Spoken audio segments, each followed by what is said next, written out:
ini pendekatannya sebetulnya harus dalam hukum itu disebut sebagai tadi Ibu disebut humanitarian law. Jadi ada hukum tentang perang.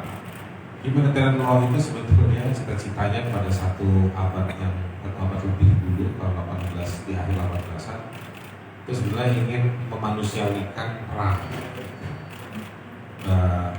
berusaha seperti itu. Maka di dalam standar simpelnya gitu ya, sederhananya dalam hukum humaniter diatur tentang hal-hal yang tidak boleh menjadi sasaran dalam perang. Nah, salah satunya terkait dengan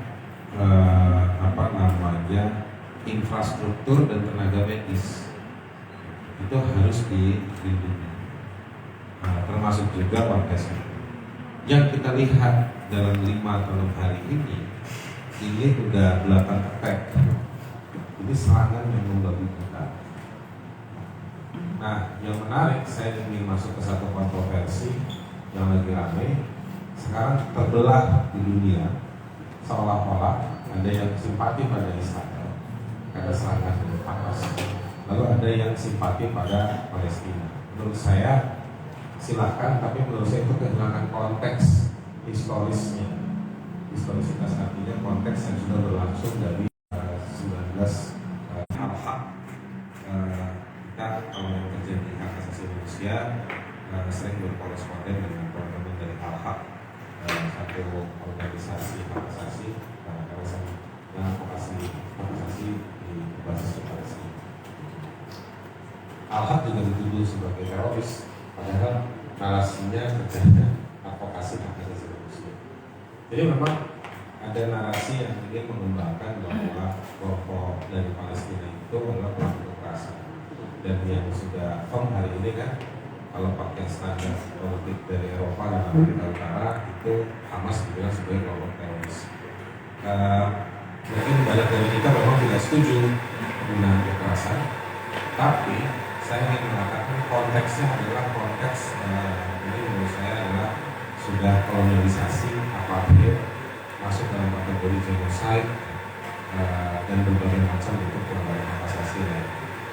Dan menurut saya ada kefrustrasian dari teman-teman saudara-saudara kita dari Palestina itu melihat dari struktur atau mekanisme advokasi atau pembelaan politik terhadap Palestina sekarang.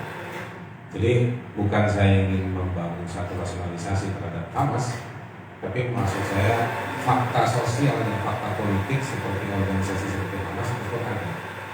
Dan ini juga karena ada pemenjaraan terhadap 2 juta orang di Gaza. Jadi kalau ada tanya apakah korban boleh melakukan perlawanan, dalam teori hukumnya ada, dalam keadaan terpaksa atau dalam keadaan tertentu mereka tidak terhindarkan melakukan berbagai hal untuk bertahan hidup. Nah, nanti kalau memang ada pengadilan, ada mekanisme untuk mengujinya, ya silakan diargumentasi. Tapi sekali lagi memperdebatkan bahwa apakah korban boleh melakukan kekerasan, buat saya itu bukan isu penting hari ini. Isu pentingnya hari ini, ya saya ingin membalik, kalau kita menganggap korban tidak boleh melakukan kekerasan, maka kita yang harus menghentikan kekerasan itu. Nah, jadi itu sih posisi atau mungkin awalnya situasi di Palestina.